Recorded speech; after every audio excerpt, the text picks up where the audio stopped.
Assalamualaikum, jangan lupa angkat tangan kanan dan lalu tekan tombol subscribe yang sudah subscribe. Terima kasih sebanyak-banyaknya. Mari kita lanjutkan cerita sebelumnya. Bab 1041. Apa mungkin aku bisa bertemu sama istrinya Stefan? Tanya Charlie antusias. Charlie pernah mendengar tentang Stefan, tapi dia tidak pernah memiliki kesempatan untuk bertemu dengan Stefan secara langsung. Oleh karena itu, dia berpikir perempuan yang bisa menaklukkan Stefan pastinya adalah seorang perempuan istimewa yang memiliki kelebihan yang tidak dimiliki oleh orang lain. Dia ingin sekali belajar menaklukkan laki-laki dari istri Stefan. Charlie saat ini berusia 28 tahun dan masih berstatus lajang. Dia pernah menjalin hubungan dengan seorang laki-laki di usianya yang masih 19 tahun. Namun, sayang hubungan itu tidak berhasil. Setelah itu, Charlie disibukkan dengan bisnis keluarganya, sehingga dia tidak sempat untuk memikirkan soal asmara. Yanti berniat untuk menjodohkan Daniel dan Charlie. Kedua orang tua dari kedua belah pihak sudah menyetujuinya. Charlie juga tidak merasa keberatan untuk menikah dengan Daniel setelah mengetahui masa lalunya. Dia merasa kalau dirinya harus membuat Daniel jatuh cinta padanya agar dia bisa meminta Daniel untuk melakukan operasi kecil di wajahnya. Dengan begitu, Daniel bisa kembali tampan seperti sedia kala. Tenang saja, kamu pasti bisa kok bertemu sama istrinya Stefan. Stefan dan Daniel kan juga bersahabat, jawab Yanti sambil tersenyum. Walaupun Olivia tidak memiliki latar belakang keluarga yang baik, kamu harus tetap berhubungan baik dengannya, bisik Yanti. Yanti khawatir Charlie akan memandang rendah Olivia karena dirinya adalah seorang perempuan kuat dan sombong yang berasal dari keluarga kaya raya. Bagaimanapun juga, Stefan sangat mencintai Olivia dan Stefan juga berteman baik dengan Daniel. Charlie harus bisa masuk ke dalam lingkaran pertemanan Daniel kalau dia memang ingin menikah dengan Daniel. Charlie pasti akan menyinggung Stefan kalau sampai dia merendahkan Olivia. Yanti tidak ingin hubungan Daniel dan Stefan retak karena Charlie. Daniel sudah terkenal sebagai salah satu orang kepercayaan Stefan di kota Mambera. Tante, aku ngerti, kok. Bagaimana mungkin aku meremehkan seseorang seperti Olivia yang sudah menaklukkan Stefan dengan kemampuannya sendiri? Mungkin aku saja juga tidak bisa melakukan apa yang sudah dilakukannya pada Stefan. Jadi, aku nggak mungkin bisa meremehkan perempuan seperti itu, ujar Charlie sambil tersenyum. Charlie tetap akan menghormati dan menganggap sosok Olivia hebat, sekalipun dia adalah pengemis. Karena Olivia berhasil menaklukkan seseorang seperti Stefan. Dia merasa kalau dirinya harus belajar banyak dari Olivia karena dirinya tidak berpengalaman dalam urusan menaklukkan laki-laki. Baguslah kalau begitu. Sekarang kita makan saja, yuk, ajak Yanti sambil menarik tangan Charlie lembut. Mereka mendengar Daniel yang sedang berbicara dengan Stefan melalui telepon ketika mereka berjalan masuk ke dalam ruang makan. Stefan sedang memasak makanan penuh cinta untuk istri tersayangnya. Suasana hati Olivia sedang tidak baik. Dia juga tidak mau diajak makan di luar, jadi Stefan berusaha untuk memasakkan makanan untuk Olivia.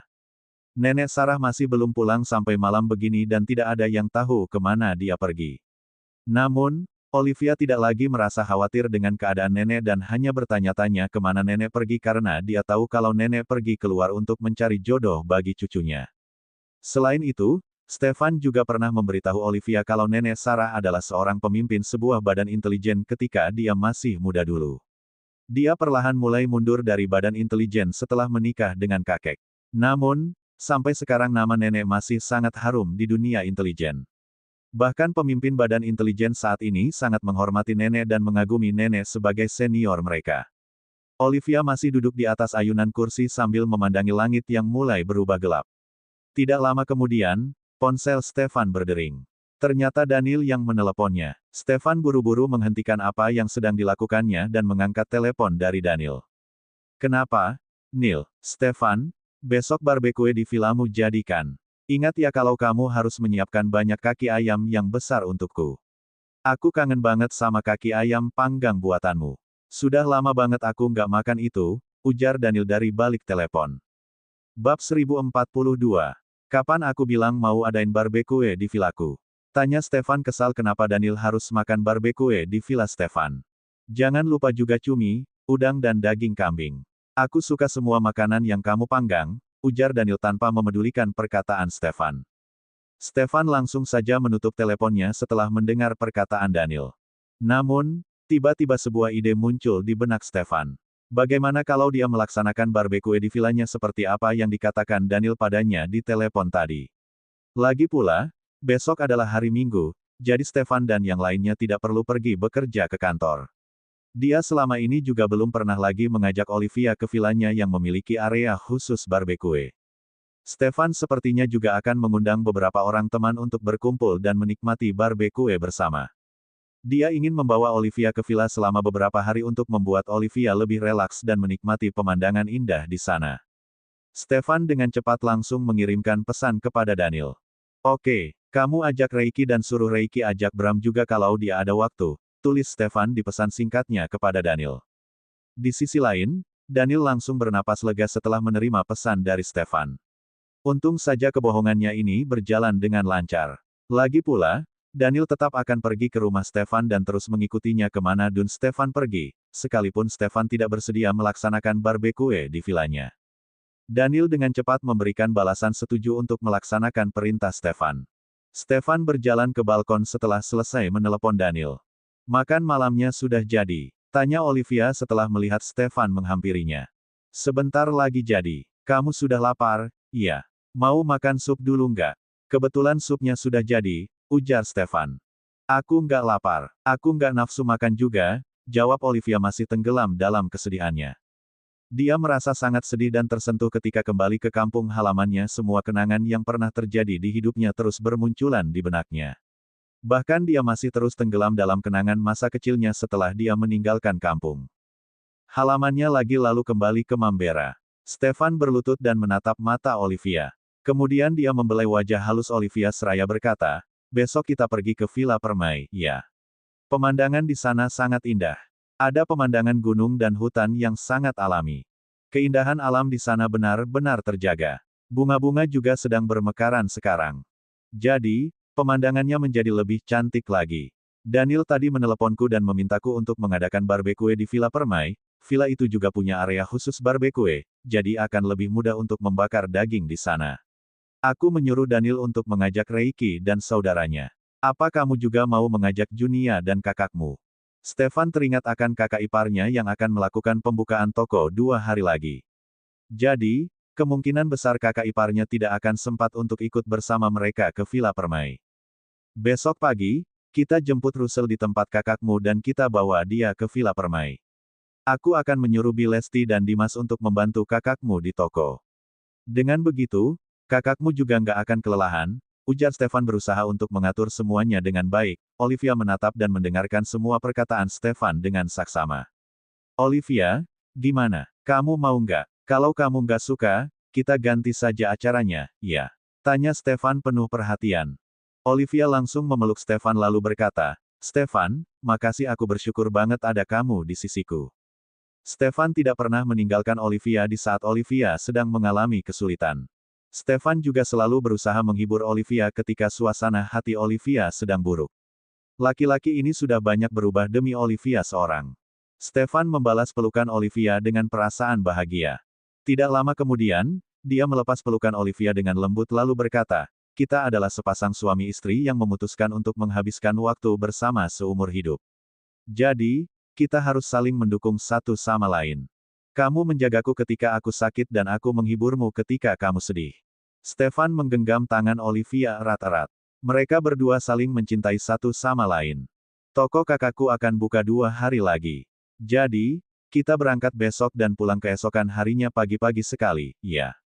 Bab 1043. Olivia baru mengetahui kalau rumah yang sempat ditinggalinya ketika tahun baru adalah rumah tua milik keluarga Aditama yang sudah lama tidak ditempati. Mereka merenovasi dan mengganti semua perabot di rumah itu lalu kembali tinggal di sana hanya untuk menipu Olivia. Sungguh usaha yang sangat luar biasa untuk menipu orang lain. Oke, aku akan menuruti semua perkataanmu. Lagi pula, rumah itu juga rumah kita. Jadi, kamu bisa datang dan pergi kapanpun kamu mau. Kamu juga bisa tinggal di sana selama yang kamu inginkan, ujar Stefan penuh perhatian. Olivia hendak melepas celemek yang Stefan kenakan lalu berkata, biar aku saja yang masak. Nggak perlu, tinggal 2 masakan lagi, kok. Kamu duduk saja di sini dengan tenang. Biar aku yang masak, ujar Stefan berusaha mencegah Olivia masuk ke dapur.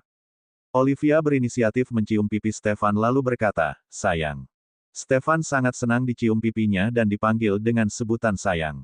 Dia langsung kembali ke dapur dengan perasaan senang. Kemudian Olivia berkata lagi kepada Stefan, kamu cuma undang Reiki sama Daniel, ya? Kayaknya dikit banget, deh. Gimana kalau kamu undang Jonas juga? Aku juga akan mengundang Junia dan Amelia. Selain itu, aku akan tanyakan kakakku dulu apa dia mau ikut kita atau enggak. Iya, nanti aku akan menelepon Jonas dan mengundangnya untuk ikut bergabung dengan kita di pesta barbecue, ujar Stefan. Olivia bergegas menelepon kakaknya terlebih dahulu. Kak, kakak sudah makan belum? Tanya Olivia setelah kakaknya mengangkat panggilan teleponnya. Aku lagi makan, nih. Sekarang aku masih di toko, jawab Odelina. Sudah kuduga pasti kakak langsung pergi ke toko hari ini, ujar Olivia. Kakaknya tidak ingin menyia-nyiakan waktu. Jadi, dia tetap datang ke toko untuk beres-beres, sekalipun mereka baru tiba di Mambera pukul 4 sore. Kamu dan Stefan sudah makan belum? Tanya Odelina sambil tersenyum. Dia masih masak, jadi kami belum makan. Kak, besok Stefan mau ajak kita dan teman-temannya ke kampung halamannya. Di sana kita mau adakan pesta barbecue. Kakak dan Russell mau ikut nggak? Tanya Olivia. Odelina kemudian berkata, masih banyak yang harus kakak urus untuk pembukaan toko lusa nanti. Sebenarnya, semuanya sudah siap, tapi nggak tahu kenapa kakak selalu saja merasa ada yang kurang. Kakak juga mau kok berkunjung ke kampung halaman mertuamu. Kakak kan juga belum pernah pergi ke sana. Dewi sampai sekarang masih belum juga menghubungi Odelina ataupun Yuna. Odelina khawatir kalau Dewi kurang suka dengan Olivia. Dewi sebenarnya sedang menyiapkan hadiah suplemen yang akan diberikannya kepada Odelina sebagai hadiah. Dia juga berencana untuk mengundang Odelina makan bersama sebagai bentuk pertemuan keluarga dua belah pihak untuk membicarakan tentang resepsi pernikahan Olivia dan Stefan. Karena alasan itulah Dewi belum menghubungi Odelina. Stefan akan menyuruh Lesti dan Dimas untuk membantu persiapan pembukaan toko kakak. Kakak buat saja daftar barang-barang yang harus dibeli dan apa saja yang harus mereka lakukan. Nanti kakak berikan daftar itu pada mereka. Mereka pasti akan langsung melaksanakan semuanya dengan baik. Jadi, kakak dan Russell bisa ikut kami dengan tenang, jelas Olivia. Baiklah, kalau begitu, aku akan mengajak Russell juga, ya, ujar Odelina. Bagi Odelina, bertemu dengan orang tua dari adik iparnya mewakili orang tuanya yang sudah meninggal jauh lebih penting daripada mengurus pembukaan tokonya yang sudah hampir selesai ini. Untung saja, dia memiliki saudara ipar yang baik dan bijaksana. Jadi, Odelina bisa memberikan tugasnya di toko kepada Lesti dan Dimas. Sekarang dia pun bisa dengan tenang pergi mengunjungi orang tua adik iparnya sambil membawa Russell bersamanya. Olive, Russell mau ngomong nih sama kamu, ujar Odelina. Russell terus menarik baju ibunya setelah tahu kalau ibunya sedang berbicara dengan Olivia melalui telepon. Kemudian Odelina memberikan ponselnya kepada Russell. Tante, sapa Russell dengan suara riang.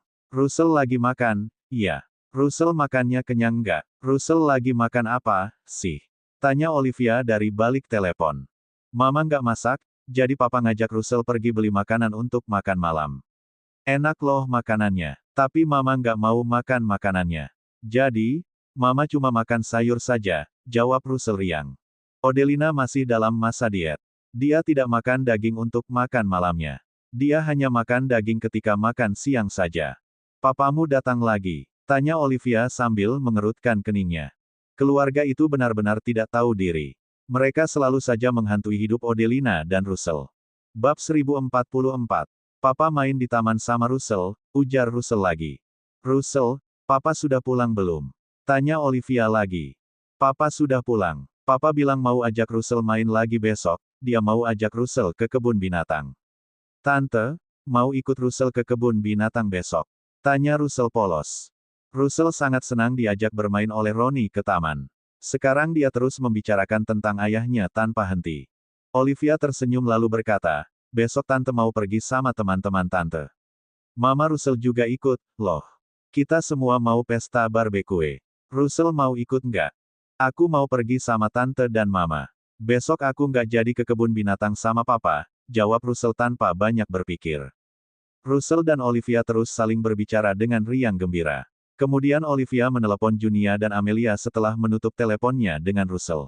Olivia ingin mengundang Junia dan Amelia untuk pergi ke Villa Permai bersama dengannya. Semua orang tentu saja tidak akan menolak jika diundang ke villa permai yang terkenal akan keindahannya bagai sebuah lukisan. Sayang, ayo makan dulu, ajak Stefan setelah selesai memasak dua hidangan terakhir. Olivia buru-buru mengakhiri pembicaraannya dengan Amelia melalui telepon. Kemudian dia buru-buru masuk kembali ke dalam rumah dan berjalan menuju ruang makan. Dia langsung terlihat bersemangat setelah melihat ada udang kesukaannya terhidang di meja makan. Olivia bergegas mengulurkan tangannya untuk mengambil udang seraya berkata, "Kamu mengupas kulit udangnya sendiri." "Iya, sedikit merepotkan, sih," jawab Stefan. Stefan cepat-cepat menepuk tangan Olivia yang kembali hendak mengambil udang di atas meja lalu berkata, "Kamu sudah besar masih saja makan pakai tangan." Olivia terkekeh lalu berbalik dan membantu mengambil piring serta peralatan makan untuk mereka berdua. Mereka tiba-tiba saja mendengar suara pintu terbuka ketika baru saja duduk dan hendak makan bersama. Ternyata nenek sudah pulang, nenek langsung mencium aroma makanan yang sangat menggugah selera ketika dia berjalan masuk ke dalam rumah. Dia berjalan menuju ruang makan lalu berkata, "Kalian lagi makan, iya? Harum sekali makanan ini. Siapa yang memasaknya?" Nenek bergegas masuk ke dalam dapur dan mengambil peralatan makannya sendiri. Kemudian kembali ke ruang makan seraya berkata, "Untung saja, aku pulang tepat waktu." "Nek," ujar Olivia seraya menarik kursi untuk nenek duduk. Kemudian Olivia mengambil mangkuk yang ada di tangan nenek dan mengambilkannya sup. Stefan juga membantu nenek untuk mengambilkan nasi di piring nenek. Nasi yang diambilkannya tidaklah banyak karena dia tahu selera makan neneknya sendiri. "Nenek pergi kemana, sih? Kok seharian gak ada di rumah?" tanya Stefan penasaran. Nenek merasa senang karena memiliki cucu dan menantu yang sangat berbakti. "Stefan, nenek pergi berbisnis," jawab nenek setelah mendengar pertanyaan cucu tertuanya itu. Stefan mengambil daging ikan dan memisahkan tulangnya lalu meletakkannya di piring nenek. "Nenek ada bisnis apa, sih?" "Nenek nyari mangsa baru ya yang bisa ditipu agar bisa menikah sama cucu nenek yang lain," tanya Stefan sambil tersenyum. Nenek langsung memelototi Stefan lalu berkata, "Bukannya kamu bisa menikah sama Olivia juga karena nenek? Memangnya kalian pikir mudah membesarkan anak-anak seperti kalian yang bodoh ini? Bahkan kalian saja nggak tahu gimana caranya memilih jodoh yang baik. Pekerjaan nenek ini nggak mudah tahu, HMMPPH." Olivia tidak bisa menahan tawanya. Hanya nenek seorang yang bisa mengatakan hal seperti ini kepada Stefan. Semua putra dari keluarga Aditama adalah para pangeran yang dipuja oleh banyak orang. Namun, di mata nenek mereka hanyalah anak-anak bodoh yang sulit mencari jodoh. "Ya ampun, nenek ini lucu banget, sih. Aku sampai nggak bisa nahan tawaku," ujar Olivia sambil tertawa. Nenek juga ikut tertawa lalu dia menepuk punggung Olivia seraya berkata, "Sudah, jangan makan sambil tertawa. Nanti kamu sakit perut." Bab 1045. Stefan hanya bisa menatap kedua perempuan ini dengan tatapan pasrah. "Sayang, ini supnya dimakan dulu," ujar Stefan setelah Olivia selesai tertawa. "Untung saja, aku nggak lagi minum sup tadi. Kalau nggak, pasti aku sudah menyemburkannya," ujar Olivia gembira. "Sudah, ayo makan dulu," ujar nenek sambil tersenyum. Kemudian dia mengambil beberapa hidangan dan langsung melahapnya.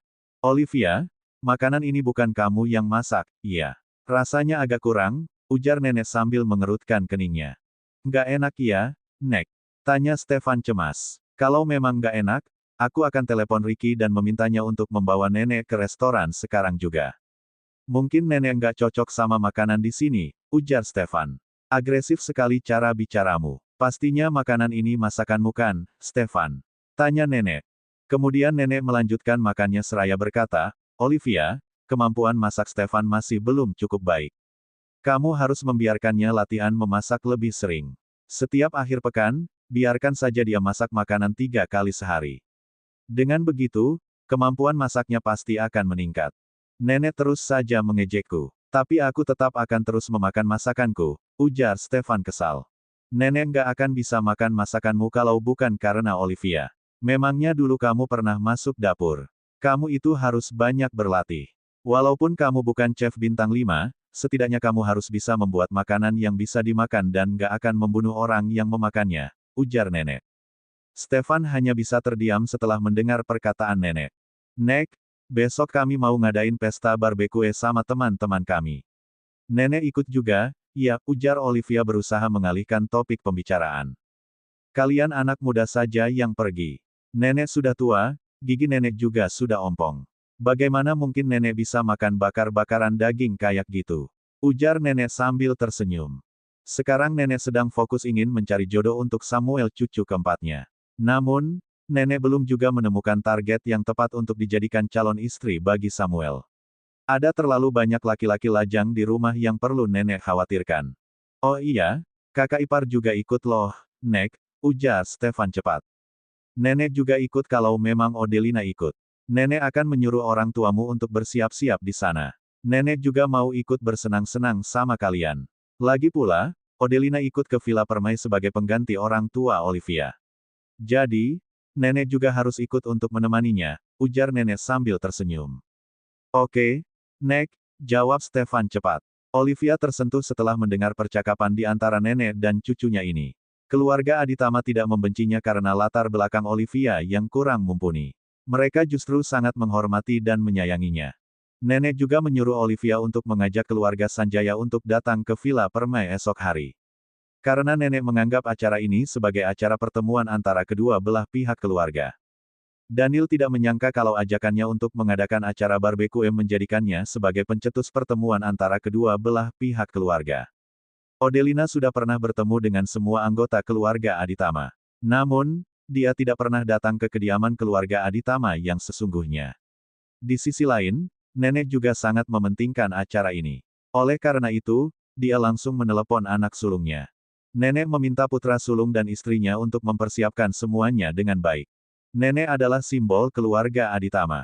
Seluruh anggota keluarga Aditama akan mendengarkan nenek dan ikut dalam acara ini esok hari.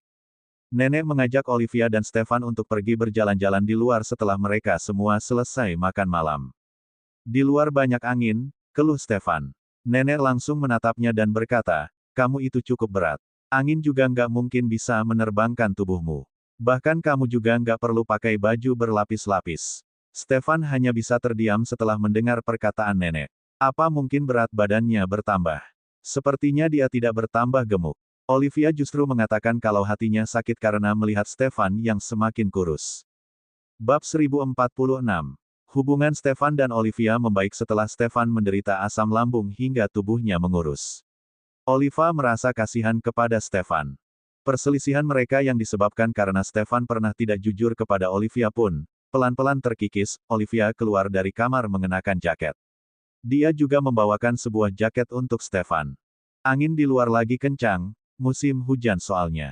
Nih, pakai jaket dulu, ujar Olivia penuh perhatian, sembari membantu Stefan mengenakan jaketnya. Senyum bahagia tak bisa dibendung di wajah Stefan. Nenek mengalihkan pandangannya. Dia tidak mau melihat sikap memalukan sang cucu. Pasangan muda itu pun keluar jalan-jalan, sembari bergandengan tangan. Di rumah kontrakan keluarga Pamungkas. Ketika terdengar suara pintu rumah terbuka, Rita seketika menghampiri. Ternyata benar, putranya lah yang datang. Rita bertanya, gimana? Dibukain pintu nggak? Russell dibawa kemana sama Odelina? Apa mungkin Odelina bawa Russell sembunyi karena kita sering gangguin dia? Rita berharap anaknya putus dengan Yeni dan rujuk kembali dengan Odelina. Namun, Rita paham bahwa kemungkinannya akan sangat kecil. Itulah mengapa saat ini, ketakutan Rita adalah kehilangan Russell. Jika Odelina benar-benar menyembunyikan Russell, kemana Rita harus mencari? Roni bertanya pelan, Ma, Yeni ada di rumah. Lagi beli makan di luar. Mama suruh dia masak di rumah, dia malah bilang bahan-bahan di kulkas kedikitan. Benar-benar nggak bisa, hidup, deh itu orang. Kalian berdua sekarang, kan lagi nggak ada pemasukan, si Yeni itu masih saja nggak mau berhemat. Rita merasa sangat tidak puas pada menantu barunya. Roni menghela napas. Setelah masuk ke dalam rumah, dia menuju ke dapur terlebih dahulu. Saat membuka kulkas dan melihat isinya, ternyata memang hanya seikat sayur dan 3 buah telur. Memang benar, bahan makanannya terlalu sedikit. Mama sama papa, kan nggak ada kerjaan di rumah, kenapa nggak ke pasar beli lauk? Tiap hari makan sayur sama telur, aku saja bosan. Apalagi Yeni. Setiap kali orang tua Roni yang memasak, maka pasti hanya sepiring sayur dan telur rebus 3 biji. Benar, hanya 3. Roni 1, Papa dan Mama masing-masing 1. Yeni tidak dapat bagian. 1-2 kali, Yeni masih bisa tahan. Namun, setelah berkali-kali, Yeni sudah tidak tahan lagi. Papa Mama, kan mau kalian berhemat. Rita menjelaskan lagi, kalian masih harus dekorasi rumah. Pesta pernikahan juga butuh uang banyak. Atau kalau enggak, kamu bilang deh sama Yeni, kalian nggak usah adain pesta. Toh, kalian, kan sudah tercatat di KUA. Uang mahar juga sudah dikasih ke orang tua Yeni. Kita sudah jadi keluarga, ngapain masih adain pesta? Buang-buang duit, tahu. Kamu itu sudah nikah yang kedua kalinya. Pernikahan kedua itu nggak perlu pakai pesta. Roni keluar dari dapur, tidak terima. Aku sudah janji sama Yeni akan kasih dia pesta pernikahan yang mewah. Aku nggak mau kecewain dia. Bagiku memang pernikahan kedua, tapi buat Yeni ini adalah pernikahan pertamanya. Bagi perempuan, biasanya hanya akan pakai gaun pernikahan sekali seumur hidup. Roni mungkin memang tidak bisa menghapuskan rasa kesal ibunya terhadap Yeni, tapi dia akan terus mempertahankan hal yang bisa dia pertahankan. Uang, Roni punya. Dekorasi rumah dan pesta pernikahan untuk Yeni, hanya menghabiskan separuh dari jumlah seluruh tabungannya. Roni dibuat kehilangan pekerjaan oleh Stefan. Entah kapan dia akan bisa mendapatkan pekerjaan yang baru. Mana berani Roni menghabiskan seluruh tabungannya. Roni sudah berkata kepada Yeni bahwa dekorasi rumahnya akan sederhana karena uangnya tidak banyak. Jika Yeni menginginkan dekorasi rumah yang lebih bagus, maka Yeni harus keluar uang sendiri. Kalau dulu kamu juga bersikap seperti ini sama Odelina, cucuku nggak akan ninggalin kita. Cepat bilang, Odelina bawa Russell sembunyi, iya. Roni berjalan ke depan sofa, kemudian duduk. Dia bertanya, mana papa? Lagi main catur nih di depan sana. Kamu itu nggak ada pusing-pusingnya sama sekali mama lihat. Odelina nggak nyembunyiin Russell, kok. Mungkin karena ada sesuatu yang penting, makanya dia tutup toko sementara. Aku bawa Russell main ke taman, kok. Dia senang banget. Baguslah kalau begitu. Rita menghela napas lega. Dia kemudian kembali berkata, kamu harus sering-sering temani Russell supaya ada hubungan ayah dan anak. Kalau enggak, suatu saat nanti Russell manggil, Papa, sama orang lain, kamu akan menyesal. Bab 1047.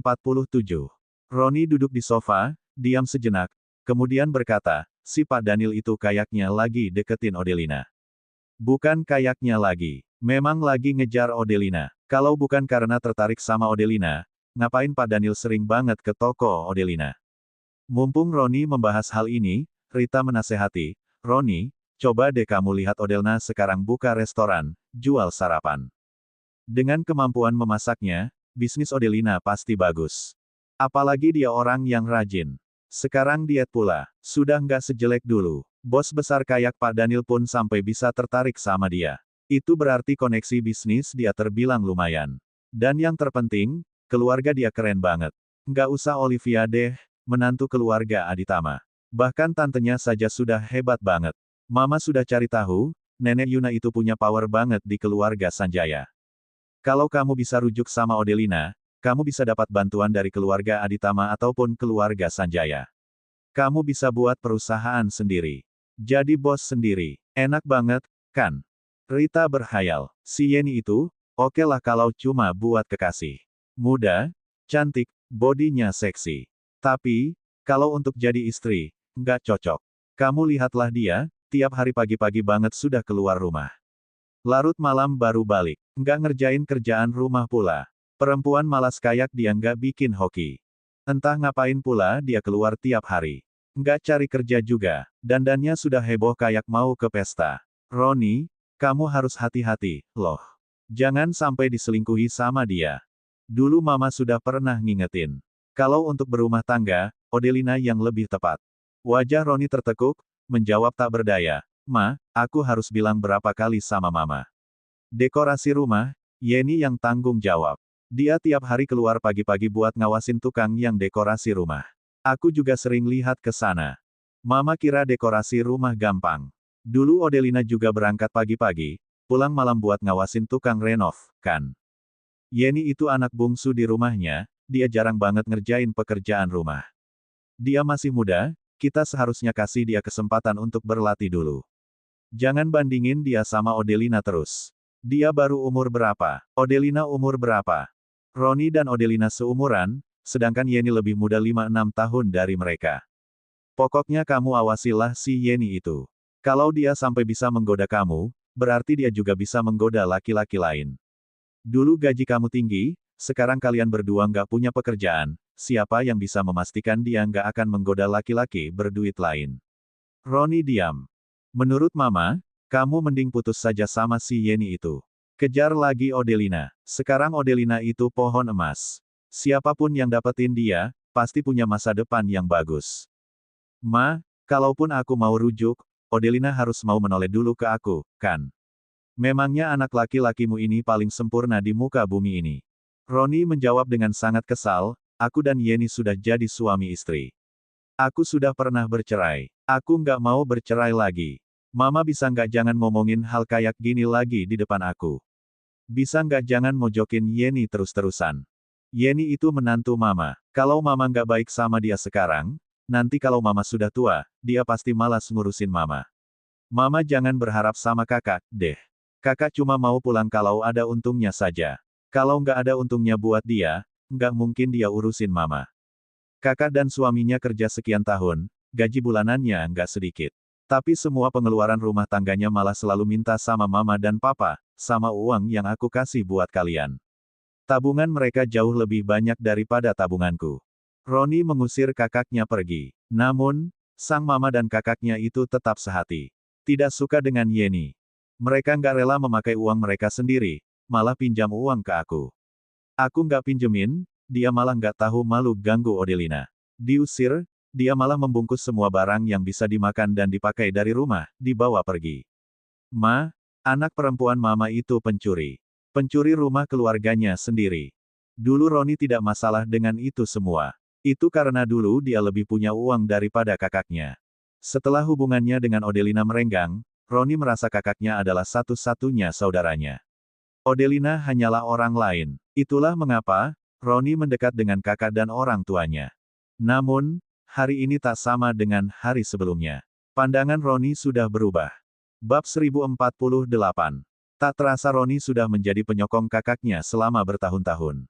Rita diam. Suara pintu terbuka terdengar. Roni tidak melanjutkan pembicaraan dengan ibunya.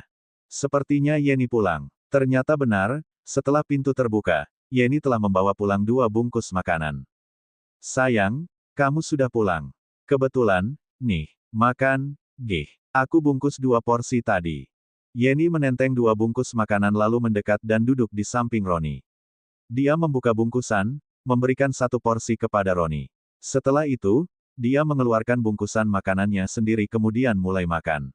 Roni melihat ke arah ibunya, kemudian melihat ke Yeni, dia bertanya, sayang, kamu cuma bungkus 2 porsi. Papa sama Mama. Yeni menjawab, aku nggak bungkusin mereka.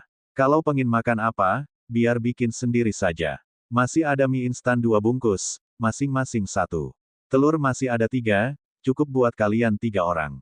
Seorang 1. Tiap kali ayah mertuanya menanak nasi, porsinya selalu sedikit. Ketika ibu mertua Yeni menyiapkan di piring, dia akan menyiapkan untuk ayah mertuanya, Roni, dan dirinya sendiri. Rita tidak pernah mengambilkan Yeni nasi. Saat tiba giliran Yeni mengambil nasi, sisanya sudah tinggal sangat sedikit. Ibu mertuanya itu sengaja. Setiap kali Yeni makan di rumah, Rita selalu sengaja tidak memasak lauk. Jikapun masak, Rita akan memasak masakan yang Yeni tidak suka.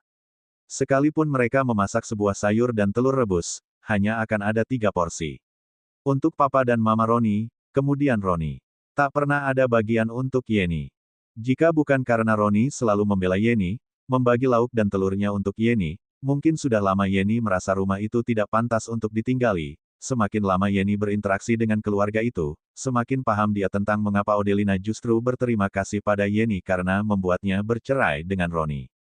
Itulah mengapa Yeni hanya membungkuskan makanan untuk Roni. Tidak ada untuk kedua mertuanya. Rita sangat marah. Jantung Rita seakan hampir meledak melihat Yeni makan dengan santainya. Ma, ini buat Mama saja. Aku sudah lama nggak makan mie instan. Pengen makan mie jadinya. Roni segera memberikan bagiannya kepada sang ibu. Dia ingin mencegah istri dan ibunya berselisih. Rita kasihan pada anaknya. Dia melempar makanan itu ke meja, sambil berdiri. Rita berteriak, memangnya aku nggak sanggup beli makanan kayak gini, heh. Aku masih punya uang pensiun. Roni, ayo pergi. Panggil papamu. Kita makan ke restoran. Yenny menoleh ke arah Roni. Roni menyerah. Dia memilih sang istri. Roni berkata pada Rita, Mama pergi sama papa saja, ya. Rita sangat marah. Dia pergi sambil menahan amarahnya yang belum tersalurkan. Perang dalam keluarga itu, sementara berhenti. Cerita bersambung.